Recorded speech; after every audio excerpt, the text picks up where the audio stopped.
Steve, how did the combine impact the draft stock of some of these wide receivers, right? We know this is just a piece of the puzzle.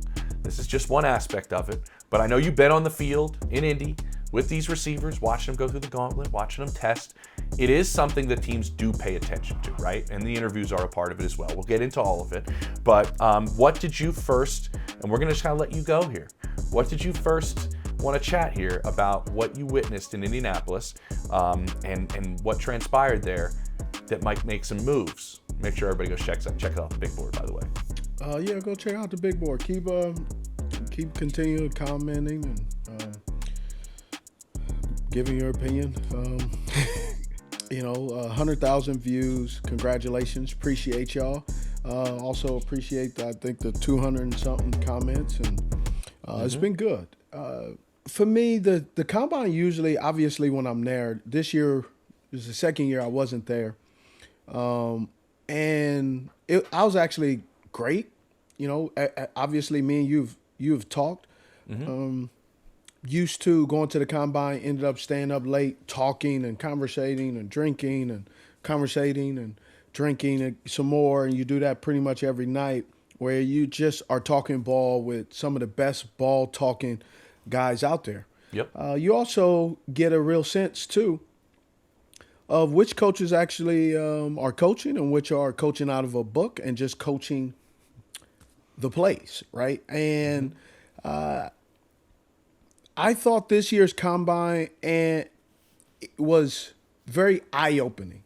And one of the biggest things that was eye-opening is I really believe sitting back and watching. When you're on the field, obviously, when I'm on the field, I don't have my phone. I'm not on social media. Yeah. It's so much going on, you can't. But watching everything transpire on social media, as I was sitting watching, I learned a lot about fans. I learned a lot about how people get extremely excited, how people overemphasize certain things. And just watching it, I have never seen, because I've usually on the field, I've never really seen how big of a role that the 40 plays into guys' draft stock right now, right? It's ridiculous. And so let's just break down. Let's go on to Group 1. Okay. The Group 1 guys, right, we have to talk about it, right? Thompson from Mississippi State. Woo! Ran a 4.26. That's the fifth fastest time among all players since 2003. And third among wide receivers. Teams are now, I believe, aggressively looking at his film to assess his offensive fit for their team or the possibility of where he can go. So I know he wasn't in Group 1. However, you got to give flowers to the king, right? You got to give accolades to the guy who set the tone. Even though it was the second group, he set the tone and people were talking about him till this day, right? But let's go down to Hold on. Deion Can I ask you a Burks. question? Can I ask you something on Thompson? Go ahead. So this is kind of what I kind of tried to ask about once. I mean, we all kind of did, right? Our ears perk up, and then teams go back and watch more film. They go back and want to see something else. The thing that I was kind of told Steve was like, okay, this puts somebody on your radar. Speed is always needed in the NFL. If you can stretch the field, obviously that's desired by every team looking for explosive plays in the league. In the SEC, I think he led the SEC in 40-yard catches, 50-yard catches, 30-yard catches. So like.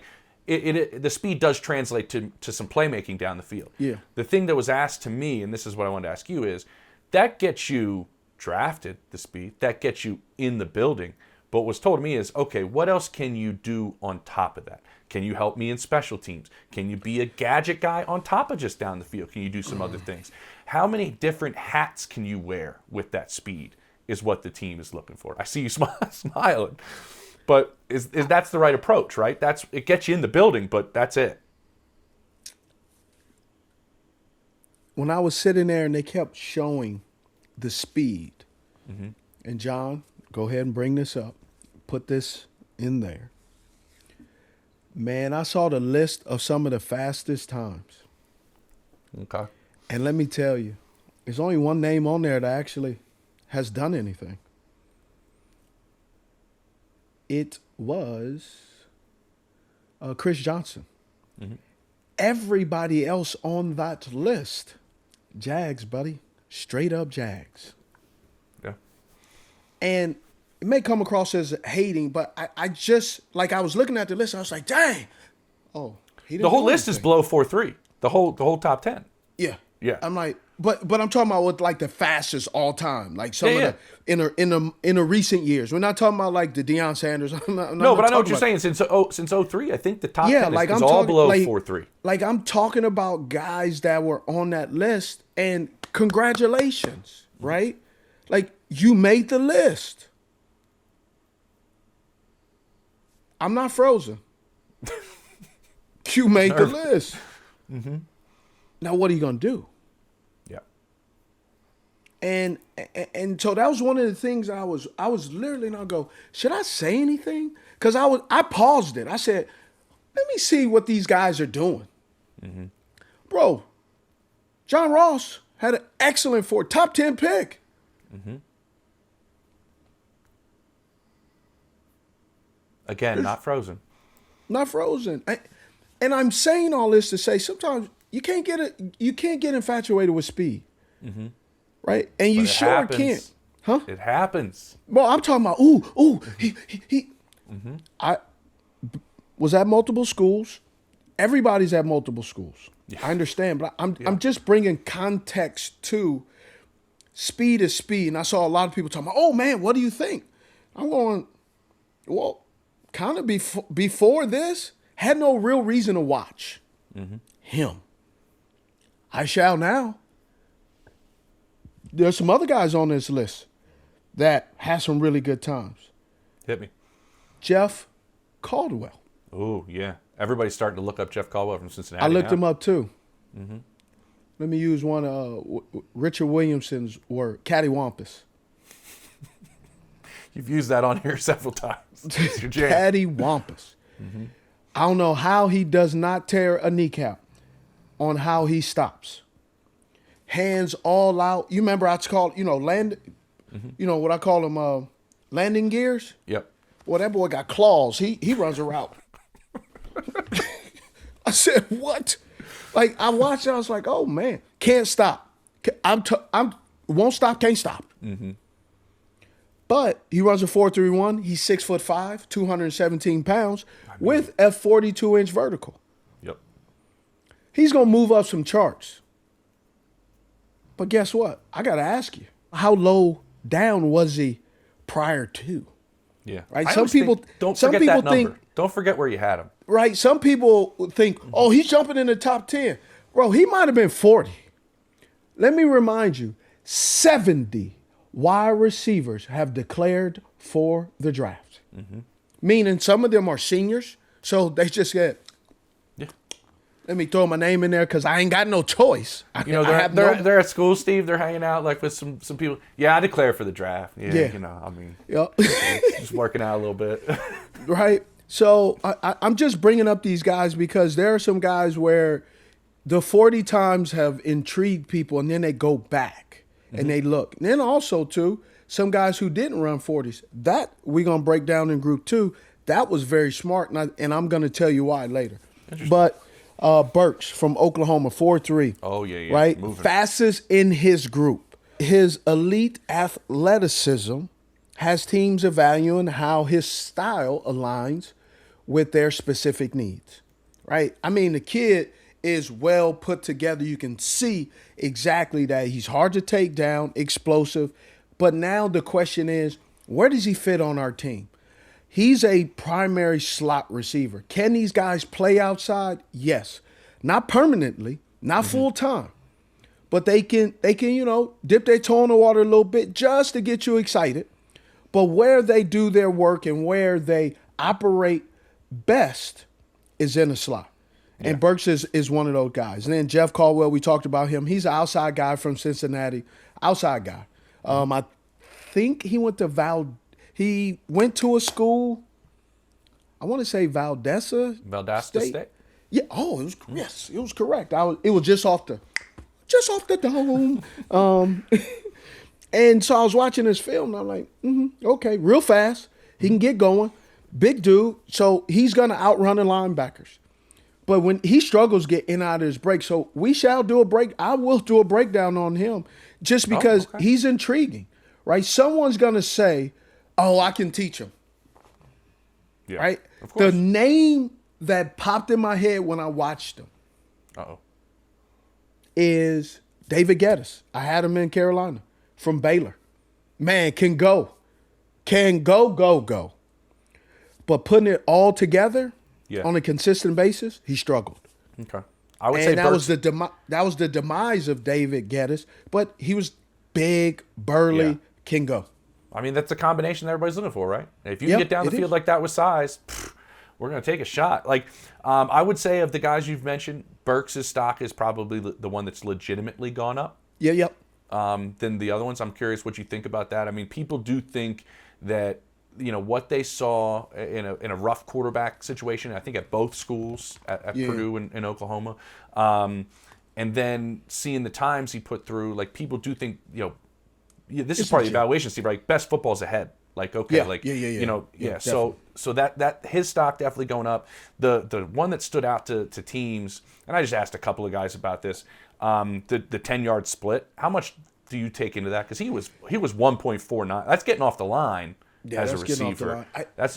In the beginning, at first, when I first started doing TV and getting in, I'm like, it doesn't matter. But starting to look and see at the different types of guys who have those same numbers, that's what that's how a Julian Edelman was able to sneak through the cracks, because it was his L and shuttle time that for Bill Belichick was like, hey, he doesn't have the long speed, but getting in and out of his breaks, he's exactly a guy that we can really benefit. And then his athleticism, playing quarterback in college, and then getting him in there. So allowing him to work a little bit like they were able to do is outstanding. But here's what I wrote. With Burks, Steve, doesn't that translate? That's where he's going to play on the field, it does. Right? So that's a part there. By the way, my tight end in high school was Julian's tight end in college. No big deal. Okay, go ahead. Deion Burks, he's number 10 on my big board.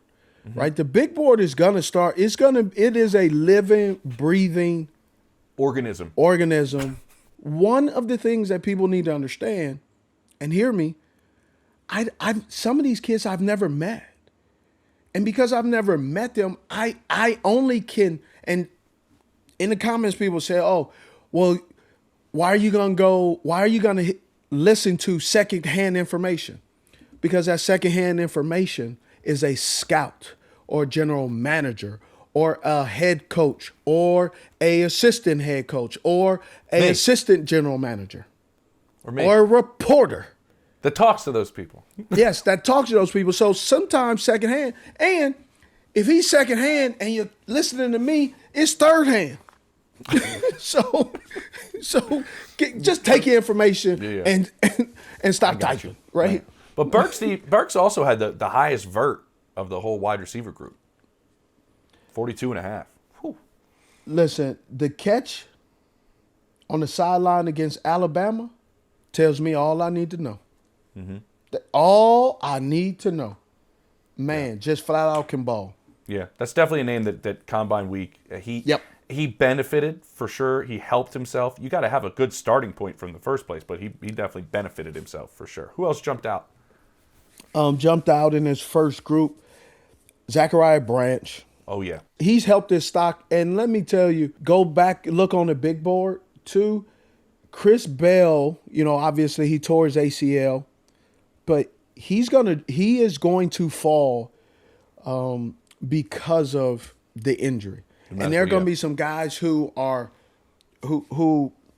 kind of move into that spot because it's about availability.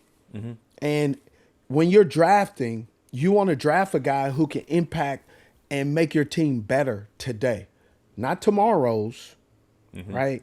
And Steve, he's getting drafted, so yes, tomorrow. So I'm talking about available. They draft him in April or May. He can actually practice in April or May, right? And Branch is pro ready. Like a lot of people believe he's ready to go right now. The one that jumped out to teams, I'm curious what you thought. The gauntlet. Like they liked him going through the gauntlet a lot, and I know you love that drill. So he went through the gauntlet with a purpose.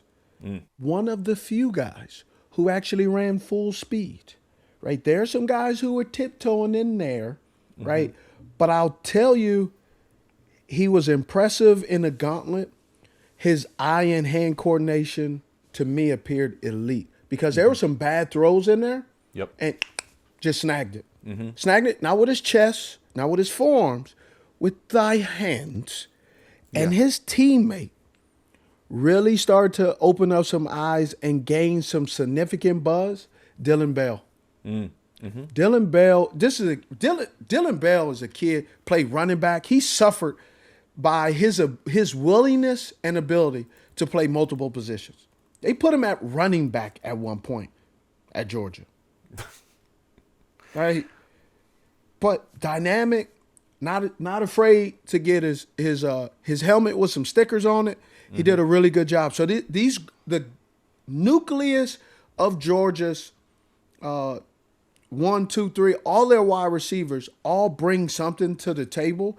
However, I think there's only 2 or 3 of the guys that are actually be drafted in a higher position. The other guys may be late round picks or, unfortunately, rookie free agents. Yeah, I think Branch, a lot of teams are saying this is probably a second round pick.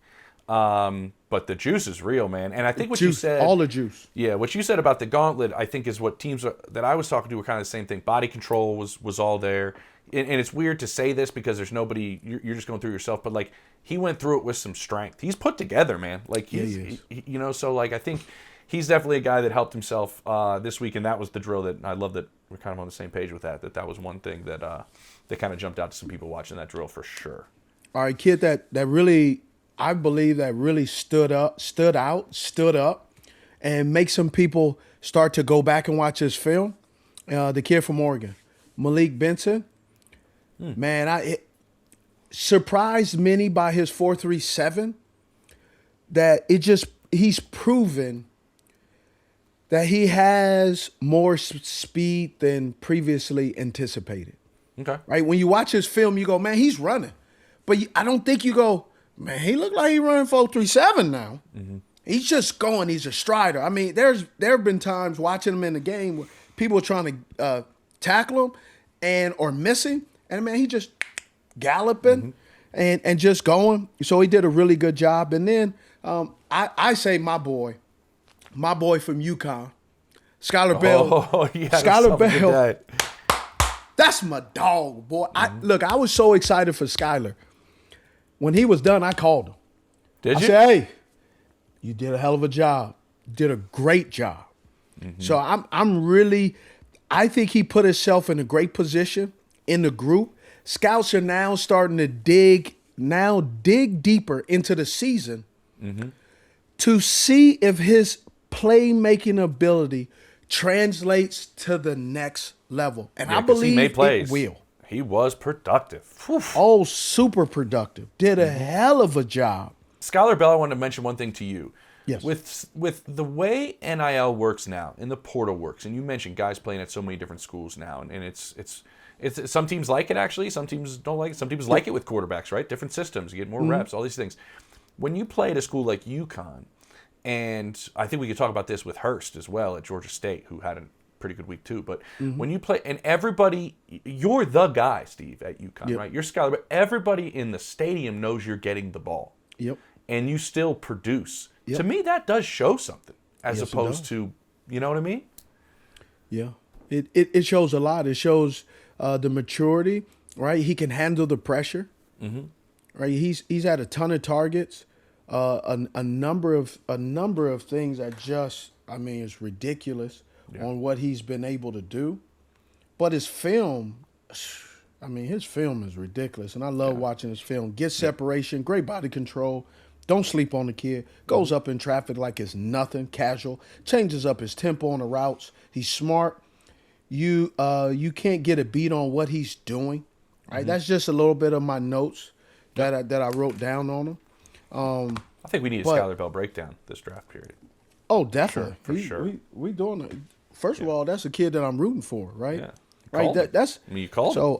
Huh? You called him. You said, hey, keep it. Let's go. He did a great job. Now, and then tied for fourth with him with the 40, right? And just talking about in his group, Now he was a little bit faster, but we got a lot of buzz. He dropped off of my top 10 list, and some people were a little bit upset. Chris Brazzell II from Tennessee. Now, I've stated it, and I'll state it again. I'm a little weary about Tennessee receivers. Bro, so I'm out one night at the Combine, and I'm talking to somebody one of the people I call when we do this show about receivers, and he was like, I don't know what it is, man. It just doesn't work. Like, I'm suspect. Our organization is suspect of Tennessee. He pointed to a couple of things in terms of how they're taught, in terms of some of the tendencies that they lean towards. The offensive way is put together, how they implement it, how they call it, the responsibilities or lack thereof the responsibilities of each wide receiver and why and how. So I just thought it was I just had to say that. It's right? True. Because we all have bias. True. Right? You hear certain things, Steve. Listen, anytime I see a Utah guy, when I see a BYU, I was on the elevator with a BYU guy a couple of weeks ago, and I gave him the stank eye.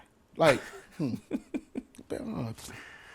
Should. So we all have that bias. I'm just okay with raising my hand and saying it. Mm-hmm. Y'all are little closets. Y'all sitting in a closet. Right? No, but it's weird. Here's a fun fact, though. Here's a fun fact. Yeah.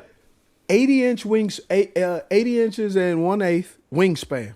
Mm-hmm. Second largest for a wide receiver, under 200 pounds since 2003.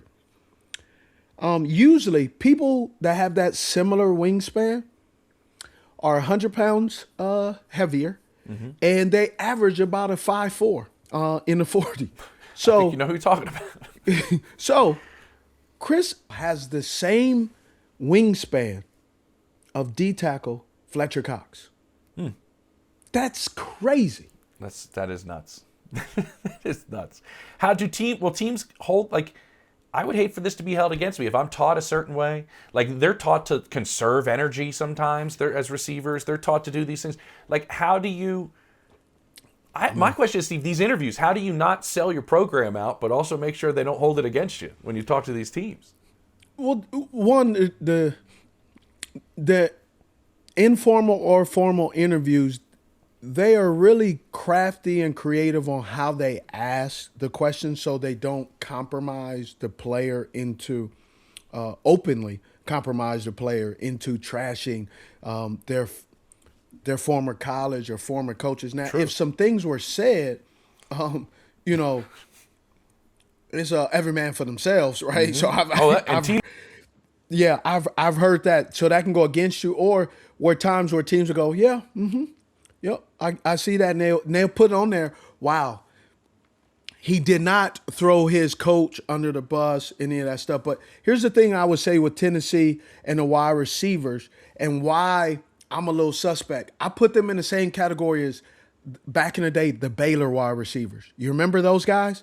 Where putting up huge numbers, right? Running fast lightning speed. You get them in the building and you go, bro, they don't understand route concepts. They don't understand blocking and doing some of the things when you're not getting the football. So sometimes teams do not want to outcoach some of the bad habits, right? So you can't outcoach, hey man, you got to catch the football. Bro, that's essential to your position. That's like an offensive lineman that can't block. Yeah, the guy in front of him doesn't get a chance. Don't have a chance. Listen, with Rose Sparks, you ain't never got to get ready because they allow you to stay ready. As you become older, hey, I'm older too. And I'm also single now. So being older and being single, there's a little bit of getting back on the scene and afraid that you won't be able to perform to your excellence. So I got an opportunity to make sure that I stay ready. Got to roll with me anytime the way it comes in. Roll does an excellent job of connecting you with a medical provider, and it comes straight to your door. No having to wait in line or to drive anywhere, you just sit at home, prepare, get ready, and then you can stay ready because Roe will be delivering straight to your door. If prescribed, new sexual health patients get $15 off their first order of Sparks on a recurring plan. Connect with a provider at ro.co/89 to find out if prescription Roe Sparks are right for you. That's ro.co/89 for $15 off the first order. Sparks is a compounded drug product. Compounded drugs are permitted to be prescribed under federal law, but are not FDA approved and do not undergo FDA safety, effectiveness, or manufacturing review. For safety information, go to ro.co/safety info. Steve, how about the hometown guy? Yeah. Right there.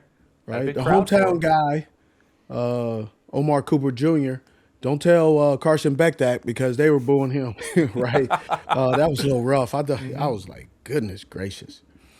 But I had Omar penciled in, and I just wanted to see everything we've kind of saw throughout the season and college playoffs. Would he continue to ascend and keep rising? And I think he did. The question mark always has been, what's his 40 gonna be, right? I'm just saying overall teams were like, okay, we know he's fast, right? But how fast, right? Will it translate? Will he, nobody believes he's gonna get stage fright. And the way he was able to show what he was able to do, placing in the top 10 of his group. I love following up such an impressive football season, highlights with the incredible catch against Penn State. That catch will be remembered forever. Every time you see or you need a last-minute catch to make it, it's going to be like the Doug Flutie Boston College Hail Mary. Man, people are just going to run that. It's remarkable. Great time. While, again, like I said, there's some guys that had him in pencil, which means he can float. Think, man, he's really put himself in a great position. And Cooper Jr.'s measurables comp. You want to know who it is? Who? 2013 41st pick of the second round, Robert Woods. Bobby Trees. Yes. Omar Cooper Jr. with that catch against Penn State. The funny thing is, Steve, it's not the only one he made. I mean, there's one in the flat against Oregon where he's getting hit and he has a one-handed catch and still gets downfield. This was one of, and maybe it's just a bias because I was in Indianapolis and that's where the combine was, one of the most talked about players out there. I mentioned on our other show, if you want to go back guys and watch that, I was giving some receiver notes about free agents, different things, and I mentioned to Steve that like teams were coming up to me, different people at places were going, hey, why doesn't Steve have Omar Cooper Jr. in his top 10? I'm curious. I want to know what he's thinking, where he's at. Like, this guy, the thing that jumped out to people when he got on the field, Steve, and it's weird because this is happening less and less, is the three cone. Guys aren't running it. Guys are slipping apparently on the turf. Fewer guys are running this in Indianapolis. Yep. He runs a 6.71. He's a guy who's going to contribute right away. Can block, can break, can get yards after the catch, has good hands, runs good. You know what I mean? He kind of touches every box, if that makes sense. Well, here's a cool thing though. When we talk about Bobby Trees, with Robert Woods, Coach I went back and wanted to look at that 2013 draft class, right? And let me just give you some folks, give you some context of why people, I believe, are going to start moving up to make sure that they can be in position if he's available to snag him. Okay. Right? So I think he's moving up into the first round. I really believe that teams now have said, hey, they want to see how he's built, hear him talk, right? How a guy articulates, what does he say? How does he walk into the room? Teams are saying, does he smell like he's had some, a little bit extra prior to the meeting?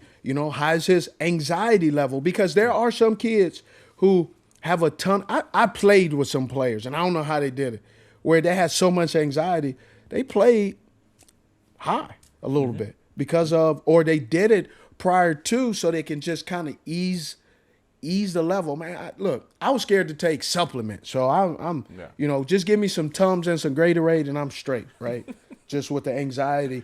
But 2013 draft class, right? 9-year guy, Tavon Austin, 8th overall pick. First round, 27th pick, played 13 seasons. DeAndre Hopkins, not too bad. Yeah. The 29th overall by Minnesota, played 12 seasons. Cordell Patterson, 2-time champ. Robert Woods, 2nd round, 41st overall pick by Buffalo. And then in the 3rd round, Keenan Allen, just played 13 seasons. Yeah.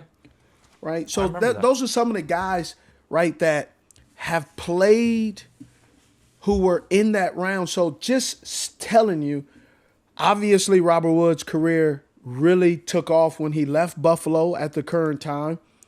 But, man, you could just see he was reliable. And that's what you're looking for. And Cooper, he's reliable and more. Very much so. I was covering the Texans back then when they picked Hop. So I remember doing work on all of these receivers because I knew they were looking for a receiver there the back end of the first round. I was at his pro day at Clemson. Yeah, I was at his pro day. Snagging his snagger. Snagging his hands built to catch a football. Oh my God. Just 100%. The one thing that also came out about Omar Cooper, like he ran a 4.42. Great time for him. Yes. The way that he's built. That was something like a number that everybody loved because there's so many other things he does really well. So yeah, he had a really good comment. You're not alone, Steve. There are people there. This is an argument in the league, I would say. There are people going, he is now a first-round pick post-combine. And there are other people going, I don't know how many receivers are going to go in the first. And it is going to be in that first. We'll see. I don't think a lot of receivers are going to go. I think there may be 4. I'm kind of hearing 5. We'll see what happens. Okay. And we'll get into kind of why that might be the case. But I'm kind of hearing around that number. Again, somebody can always go, well, I want this guy because there are a lot of different types and you go and get them. Man, there are just so many intriguing guys that are not wide receivers but have the ability to impact and be a playmaker like a wide receiver, either at the linebacker position, an edge rusher. Look at the running backs really showed up, right? Made it like, hey, I can run just as fast as some of these wide receivers, right? I'm working on my Sonny Styles. Yes, come on now. Yeah, so I thought that was intriguing. All right, let's drop down to Group 2. So the Group 2 receivers were interesting because notable guys who didn't run, right? Makai Lemon, he didn't run his 40, and I think it's smart. You want to know why I think it's smart, James? I'd like to hear this. Yeah. I think it's smart because his film shows that he has significant speed. By bypassing him running a 40, he actually encourages teams to focus more on his tape. So you got to understand, everybody has to wait for him to run the 40. Well, the dum-dums are not going to watch film, right? I already got it. But the smart ones are going to say, hey, let me go back and get a little bit more detail since we have now some extra time and get down deeper. And this is where the coaches now come involved because let me explain something to you. The regional scout, the regular scouts, the general managers, they're constantly talking about the draft. Totally. They're constantly talking about the combine, which guys they want to look at. Hey, who do you like? Where do you have them ranked? Who fits in our system? Background check. All of those things, right? And then now the receiver coach, the offensive coordinator, the head coach, now they are starting to go, okay, one, who are we going to try to get in free agency? What is our situation? And then if we can't get this guy because we can't afford to overpay, but we could fill that void with a Cooper or Makai Lemon, let me make sure. And so let me investigate to see where he can fit in our offense instead of sitting here saying, I got to wait till, his pro day. No, his pro day and what he runs at the 40, just like JSN, people fall in love and go, hey, now when he runs his 40, they go, cool. Yeah. He's exactly where we wanted him to be, or he's slower.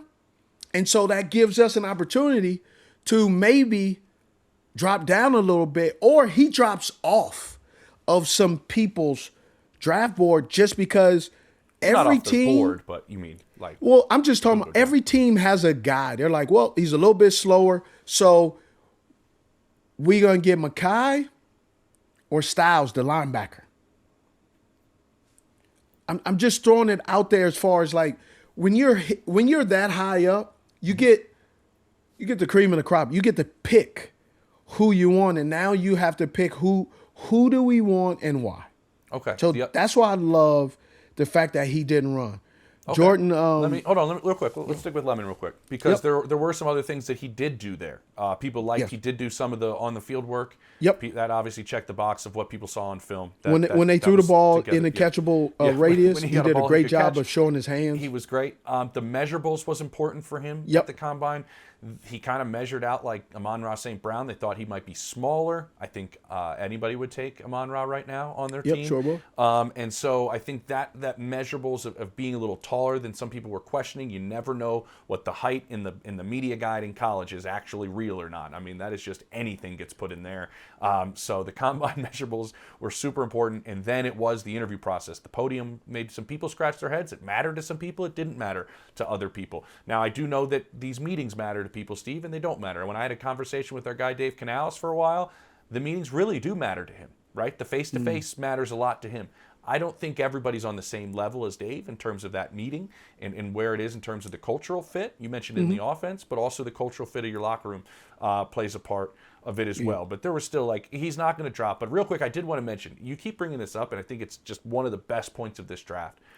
Teams at the top are going to be in a decision to go, do I draft one of the best players in this draft, but they don't play a premium position? The best players in this draft do not play premium positions. They're at running back, they're at middle linebacker, they're at guard. Those aren't guys you take at the top of the draft. Will teams take them and then say at 5, the Giants don't take somebody like Carnell Tate, they take Styles, and they want that linebacker? Do the receivers slide down a little bit because some of these blue chips get taken? I don't think the Lions, everybody laughed at them when they took Gibbs and the linebacker, was it Conklin? I think they did all right with those in the first round. So that's traded DeAndre Swift. And I like to say I did call my shot when I said, hey, when they drafted him, I was like, he gone. He gone. And now Jahmyr Gibbs about to get paid. He's about to get paid, but you the wide receiver position, you can have too many thoroughbreds in the stable. At the running back position, you can't. It just doesn't work. Yep. Right? Because if you haven't watched any football, teams aren't really running the football like that. And so the teams that are, they have a group by committee. They have one. Or they got a guy. Hold on. Detroit Lions. They had it by committee. They had, Sonic and Knuckles. First opportunity they get, what happened? Knuckles gone. Just gone. Sonic. Well, that was financial, but yes, true. But whatever the reason is, financial, it still makes guys expendable. Yeah. Right? Yep. And so that's the most important part. Okay, Jordan Tyson, he showed some promise. He showed some promising traits, obviously, during the season. And then in his session, I thought he did a really good job. Right? I didn't think he did anything to hurt himself. He didn't run or jump, but yeah, he did. Yeah. Now, Denzel Boston, he had a couple of drops. And the one that I thought was interesting was the gauntlet drill. Because the way all these other players were going, you expect him to show up. And I just thought that he didn't hurt himself, but he made some people go, I kind of scratched their head like, hey, what happened? So I think some teams are going to ask what happened. What are you hearing? On Boston, I think that's true. I would say I was more intrigued by what happened to the guy that travels kind of with him in this draft, and that's Fields. and people are kind of putting them together, Steve, in the same area.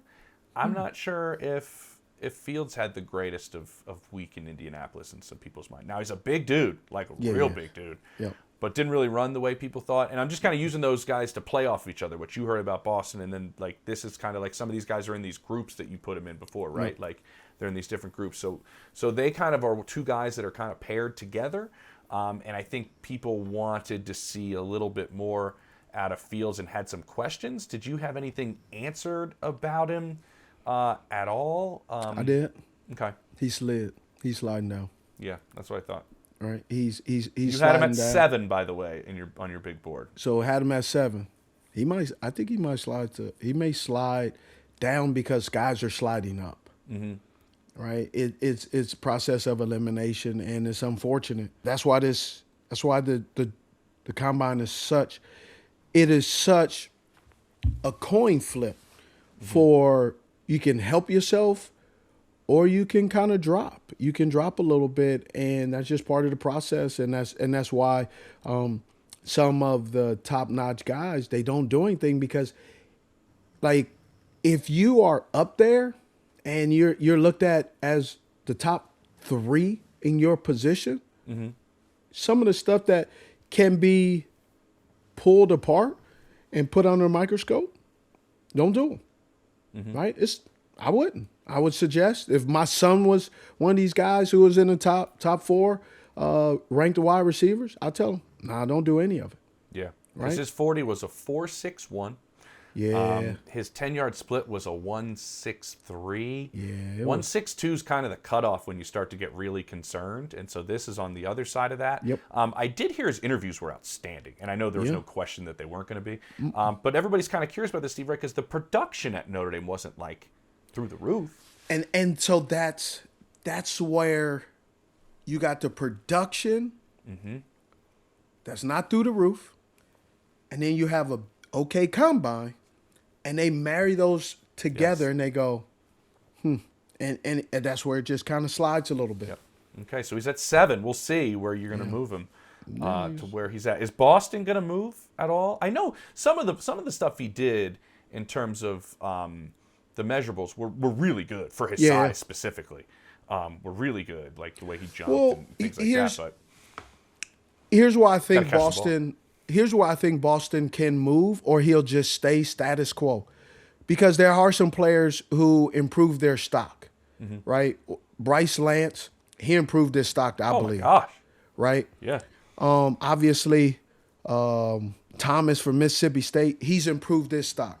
So as guys move up, there's some guys who have question marks because of whatever the question mark is, and you can say no, he doesn't have, Denzel Boston doesn't have any question marks. Yes, he does. Every single one of these guys does. That's why they invited him, right? They wanted to fill in the blanks to say, hey, this is the right move, and they go, And so if you have a at the combine, teams are put them on the visit list. Let's get him in house. Let's see what he has to say. Let's see how he acts. Great point. All right, there's somebody we didn't talk. There's actually 2 things that I'd like to talk about. Go ahead. The guy who in the big 3 that decided to run, Carnell Tate. He did run out of the big 3. He runs a 4.53. I wanted to ask you, with his size and the way he plays, does that matter to you? Because I want to mention a couple of 40 times at the combine to you and tell me if these guys can play. CeeDee Lamb, 4.5 flat. Devontae Adams, 4.56. DeAndre Hopkins, we just talked about him, 4.57. T. Higgins, 4.59. Keenan Allen, 4.58. Does the 4.53 bother you for Carnell Tate at all? It does not bother me for Carnell Tate because who's number 1 on the board, by the way. Let me go ahead and tell you why he's number 1 on the board is because significant improvement in his game, and then he's playing with probably arguably the best wide receiver in college football with Jeremiah Smith. Yes. I mean, he is ridiculous, right? And rightfully so. But let me tell you who's in this category on the list of Carnell Tate. Mike Evans, CeeDee Lamb, Michael Pittman Jr. Those are the guys, right? You talking about Omar Cooper? Where's he with some of the guys? Julio Jones, and I know the Julio Jones is he ran a 4.0 or he ran a 4.39. Look, I'm just going off my information. Justin Jefferson and Zay Flowers, right? But the Makai Fields, he's in that Allen Robinson II, Cooper Kupp, and Jacoby Myers. So it's really what you think and how you see a guy.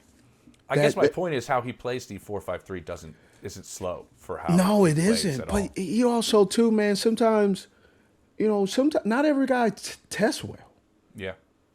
right? It's a big deal. Not everybody tests well. So He moves on the field. yeah, he does. He certainly does.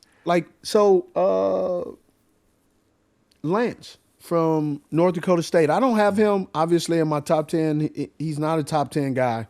He ran a 4. What'd you say? Unbelievable combine though. Yeah, 4.34. His film shows high explosive.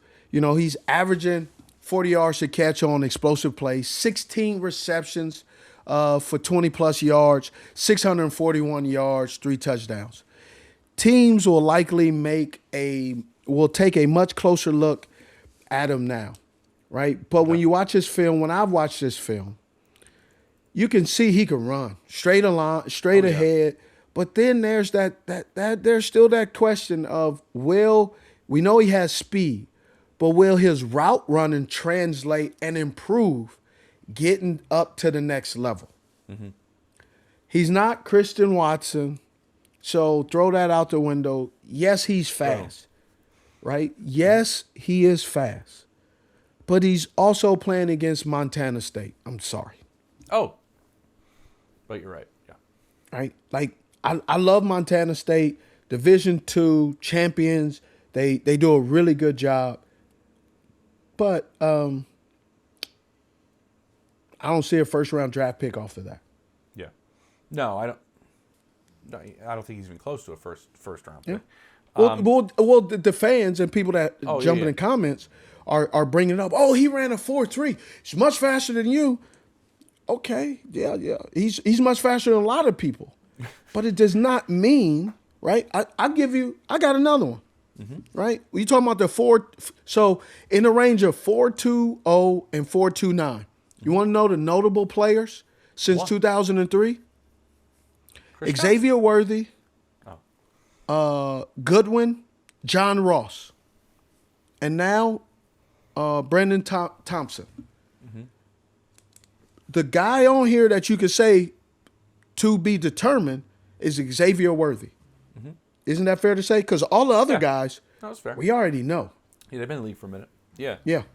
I think you're right. Was in the league for in the league for a minute. Yeah, exactly. You're right. The other part and I'll just say this to close this out because I don't know if you have anything else. I do have some more. You do? You talking about with Lance? With Lance, and then right back to Tate real quick. Apparently I was told his interviews were through the roof. He's a smart kid, man. Super He's been through smart. a lot and knows how to operate. Lost his mom while he was in college, and his football IQ. I don't know if there's a position coach that prepares their guys better than Brian Hartline did for receivers coming out of Ohio State. So shout out to Brian Hartline too. Yeah, big shout out. Man, he's a hell of a coach. Not sure why they kept holding him back down there in Ohio State, but I was happy they're holding him back. No, man, I've talked to him so many times, just talking about the guys. Yep. Let me little tidbit. The running back coach from Ohio State gave me some tidbits on Tate, and he said, "Steve, you know why you'll love him? Because he's a football guy. Boom. He is a football guy, and he's a hard worker. He's coachable. He listens, and." Self-motivated. I said, Coach, don't do that. Don't play. Don't tickle my ears and whisper sweet nothings in it. Oh man, that's a check every box guy. Don't worry about the 5. Don't worry about the 40. Okay, what else you got? A guy that I really thought did some good things. I've watched this film, and when I'm watching this film, I go, right. But watched his 40, then went back and watched his film, and I go, okay, right? Eric Rivers from Georgia Tech, right? He runs a 4.35. He proves that his speed is legitimate. When you watch his film, you're like, man, he's pretty fast. But his measurables draws comparison to Terry McLaurin, Scary Terry. Oh, Scary Terry. Right? And I usually, I've said I don't like comparisons, but I do love the measurable comparisons because sometimes it kind of gives you that understanding of, when a guy runs a good 40, who does he remind you of? Not saying that he will be or exceed that, but it kind of gives you an understanding because remember, Scary Terry, when he first was with the Washington Commanders, he worked on his craft. He really improved his game, and so I think that's extremely important to kind of see. And you got to also respect, too, the fact who he is, right? Terry McLaurin, I think, is up there one of the top-notch receivers. Now, their offense needs some improvement, but, when Daniels is playing, Scary Terry is scary. Oh, big time. Big time. Okay. And then Ted Hurst from Georgia. It's the only thing on my sheet that I didn't check off yet. Let's go. Yeah, from Georgia State, ran a 4.42. He had a strong Senior Bowl showing, and his stock is rising quickly as teams reevaluate his season tape. Performance and speed comparison. You want to know who? Oh, let me hear. Boy, Julio Jones. I mean, this dude is 6'4". Okay. And he's moving up the charts, man. I think some teams are really going to take a long, hard look at him. He's a humble kid, goes about, he's a lunch pail. He's a hard hat kid. And goes about it, understands that he's at a disadvantage, and everybody knows it, but he hasn't got the clue yet, and he just keeps showing up. I love it. Just let it play it to your They advantage, said, hey, you're man. not supposed to be here. He said, Cool. Watch me. Didn't get the message. Didn't get the message. Watch me. What hit is the that? best, Watch me work. He said, watch me hit the best broad jump of all the receivers. There was over 50 receivers. Like, I mean, he had an 11.3 broad jump. Best of all the receivers. Dude was over 1,000 yards this past year. Yeah, he's. I only talked about him with like two different guys I know, and they both said he's a clear day 2 guy, and he is moving up on day 2. He's not moving up past that, but his day 2 number is climbing. Okay. This is a very interesting one for me, Lane from USC. Because he ran the gauntlet full speed. You can see his great hands. I mean, if it's thrown in the area code, is going to be caught. Excellent at high point in the football. But, man, at the Senior Bowl, man, no one-on-one drills when there was press coverage. He had tough days, right? And one of the things that I watched when I was watching the USC film was initially I said, bro, why does he not get as many opportunities as he deserves? And then all of a sudden, watching the film, and I'm like, I see why. He gets held up a little bit on releases, and the quarterback doesn't have the time. He's not a Z. He's an X. And think about it. An X wide receiver who has some concerns at times or struggling to get off the line of scrimmage, man, that can really impact your draft position. Yep. I tell you a guy that I watch his film, some people I had KC Concepcion at I think 8, and people were saying how and why. He had 19 drops in 4 years. And just 19 drops when your job is to catch the football, and he openly admitted sometimes the concentration, right? So you got to improve in that. However, man, I love you. Some people are making fun of him while he was speaking, but having a kid who has a speech impediment and hearing his courage to speak up and to share and take his time, man, kudos to him, right? Obviously, he grew up in New York, but he was born in Charlotte, but moved away. He was 5 years old. So you got folks here in Charlotte who are rooting for him. But just great job of really making himself vulnerable. And shame on some of y'all fools who are jumping in the comments talking about, he can't speak, right? I'm a guy who has speech. I have a speech impediment. I was stuttering since I was a kid. So that's why sometimes I talk slow as well. So, you just got to be careful. And you don't know what guys really have going on, but people constantly have opinions. And, I think it's unwarranted with KC. I want to mention this because a lot of people haven't been in the room, right, Steve? And I mean, this was my 13th combine. They think so they have. I've been in that room at the convention center. And just to set the stage and how uncomfortable it had to be for him to stand up there. You walk in with an NFL PR person, tells you which podium you go to. Now you walk up a riser and you stand at a podium up in the air, looking down on all these media people that are also in turn looking up at you. And you're just there by yourself, and they can ask anything they want. Anything they want. And some of the questions are terrible. Some of the questions are awful. Some of the questions are inappropriate. I remember the year I was there in the group when Manti Te'o was talking, and people were literally yelling in the back, Steve, "Where's your girlfriend?" Like, stuff like that after it all came out. Like, people will yell anything, and so for him, I just can't imagine with a speech impediment to stand up there at that podium and have all those people looking up at you. It's a very lonely feeling, even if you don't have a speech impediment. And so I appreciate him going and doing it and putting himself in that spot. And you know what? I think some teams are going to take note of it because they take note of everything at the combine. Yeah, they do. That you do. And so I appreciate you bringing that up. And by the way, dude's got juice yes, for he does. days. Yeah. Yeah, the biggest question that people are gonna have, right? I think he slightly improved his current standings, right? I think he moved up and I say slightly because you still look at the why he dropped the football, right? When you have that many drops, 19 drops, teams are gonna go back and look and say, right? And he said concentration problems. Well, you got to also admit you're investing into a young man who's learning how to concentrate, right? Who's going from school to now a profession. And will he transition and be able to stay focused and do the things that he needs to do? Because I did hear that, he isn't necessarily, he doesn't leave early, but he kind of doesn't stay late either. That's facts. That's facts. So, right.